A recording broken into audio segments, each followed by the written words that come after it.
नमस्कार, धीरज किचन मराठीच्या आजच्या व्हिडिओमध्ये मी धीरज तुम्हा सर्वांचं खूप खूप मनापासून स्वागत करतोय। तर आज आपण फुलगोबीची रस्सा भाजी बघणार आहोत। विदर्भ स्टाईल रेसिपी शेअर केलेली आहे। हिवाळ्यात फुलगोबी छान मिळते, तर अशा वेळेस ही झणझणीत भाजी नक्की ट्राय करून बघाल। खायला खरंच खूप छान लागते। पण त्या अगोदर जरा रेसिपीला सुरुवात करूया। सर्वात अगोदर आपल्याला साधारण अर्धा किलो फुलगोबी घ्यायची आहे। फुलगोबीचे व्हिडिओमध्ये दाखवल्यानुसार मध्यम आकाराचे काप करून घ्यायचे आहे। फुलगोबीचे काप केल्यावर चेक करून घ्यायचं त्यामध्ये कुठला किडा किंवा अळी नाही आहे ते चेक करून घ्यायचं। फुलगोबीला 2 ते 3 वेळा स्वच्छ पाण्याने धुवून घ्यायचं आणि त्यानंतर यामध्ये गरम पाणी घालून त्यामध्ये थोडंसं मीठ घालून 15 ते 20 मिनिटे गरम पाण्यातच राहू द्यायचं।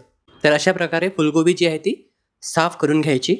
आता भाजी करण्याकरिता एक मोठ्या आकाराचा कांदा घेतलेला आहे आणि एक छोटा टोमॅटो किंवा मग अर्धा टोमॅटो घेतला तरीही चालेल।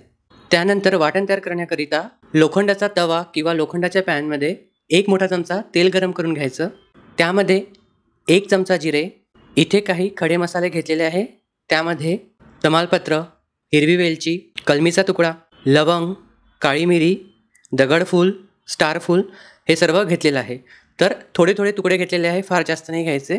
फक्त फ्लेवर आणण्याकरिता थोडेसे खडे मसाले घालायचे आहे।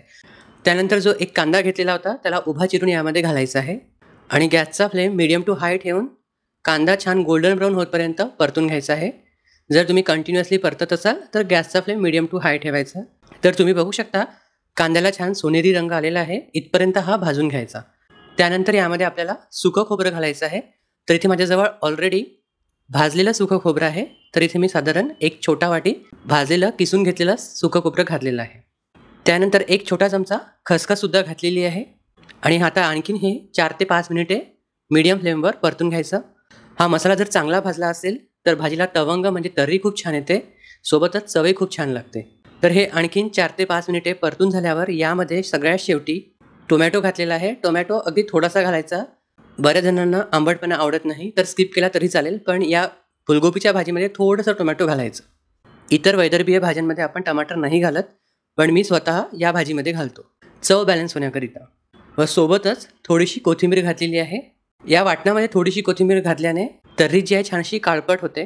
तर हे गॅस बंद केल्यावर थोडा वेळ थंड झाल्यावर मिक्सरच्या छोट्या भांड्यामध्ये काढून याचं वाटण आपल्याला तयार करून घ्यायचं आहे। तुम्ही बघू शकता वाटणाचा रंग बघू शकता, छान असा डार्क ब्राऊन रंग झालेला आहे। हे करपलेलं नाही आहे, पण मस्तपैकी भाजलं गेलेलं आहे आणि असा रंग येतपर्यंत छान भाजून घ्यायचं आणि त्यानंतरच वाटण करायचं, म्हणजे भाजी खूप छान बनते।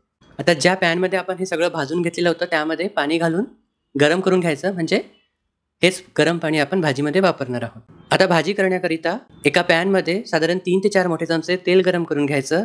वैदर्भीय पद्धतीची भाजी आहे त्यामुळे तेल थोडं जास्त लागतं। त्यानंतर 1 चमचा आलं लसूण पेस्ट आणि आता हा मसाला आणखीन आपल्याला तेलामध्ये मस्तपैकी परतून घ्यायचा आहे आणि त्यासाठी गॅसचा फ्लेम मीडियम टू हाय ठेवायचा। मीडियम टू हाय ठेवून कंटिन्युअसली परतत हा मसाला भाजून घ्यायचा, म्हणजे जेवढा चांगला हा मसाला शिजेल तेवढी चांगली तुमची भाजी बनते। तेल सुटतपर्यंत हा मसाला मी परतून घेतलेला आहे। तुम्ही बघू शकता तेल सेपरेट झालेलं आहे। आता तेल सेपरेट झालेलं म्हणजे काय, तर तुम्ही बघू शकता तेल पूर्ण सेपरेट दिसत आहे, वेगळं दिसत आहे। तर इथपर्यंत तुम्हाला हा मसाला भाजून घ्यायचा आहे। आता यामध्ये आपल्याला सुखे मसाले घालायचे आहेत। त्यामध्ये पाव चमचा हिंग, 1 छोटा चमचा हळद, 2 चमचे धणेपूड, 1 चमचा जिरेपूड, आवडीनुसार काश्मीरी मिरची पावडर छान रंग येण्याकरिता, आणि तुम्हाला कितपत तिखट आवडतं त्यानुसार तिखट घालायचं आहे, लाल मिरची पावडर आणि 1 छोटा चमचा घरगुती गरम मसाला किंवा काळा मसाला घालायचा आहे। मसाले घातल्यावर गॅसचा फ्लेम लो करायचा आणि एखादा मिनिट परतून घ्यायचं। त्यानंतर यामध्ये थोडंसं गरम पाणी घालायचं आहे। पाणी घातल्यावर गॅसचा फ्लेम मीडियम केला आणि आणखीन हा मसाला तेल सुटतपर्यंत थोडा वेळ शिजवून घेतला आणि त्यानंतर फुलगोबीचे जे काप करून घेतलेले होते, थोडेसे मध्यम आकाराचे काप आहे, तर ते यामध्ये घालून थोडा वेळ परतून घ्यायचे। यावर झाकण ठेवून गॅसचा फ्लेम लो करून एक वाफ आणून घ्यायची। 3 ते 4 मिनिटे एक वाफ आणल्यावर यामध्ये आपल्याला आता गरम पाणी घालायचं आहे। तर ज्या लोखंडाच्या पॅनमध्ये मी गरम पाणी करायला ठेवलेलं होतं ते यामध्ये घातलेलं आहे। तर या भाजीचा जो रस्सा आहे तो पातळसर ठेवायचा।